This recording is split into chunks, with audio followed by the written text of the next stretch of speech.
అయోధ్య రామమందిరం ఉద్యమానికి ఊపిరిలోది ఊపిరిలా మార్చిన భాజపా కురువృద్ధులు ఎల్కే అద్వానీ, మురళీ మనోహర్ జోషి రామాలయం ప్రారంభోత్సవానికి హాజరు కావడం లేదు. ఈ విషయాన్ని రామమందిరం ట్రస్ట్ సోమవారం వెల్లడించింది. అడ్వాణీకి 96 ఏళ్లు, మురళీ మనోహర్ జోషి 89 ఏళ్లు. వీరిద్దరూ పెద్ద వయస్కులు కావడంతో ఈ నిర్ణయం తీసుకున్నట్లుగా బోర్డు వెల్లడించింది.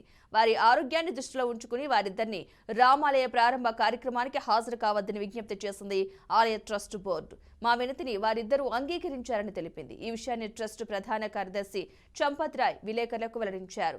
జనవరి 22న జరిగే ఆలయ ప్రారంభ కార్యక్రమానికి హాజరు కావాలంటూ మాజీ ప్రధానమంత్రి దేవెగౌడను ఆహ్వానించేందుకు 3 సభ్యుల బృందాన్ని ఏర్పాటు చేశామన్నారు.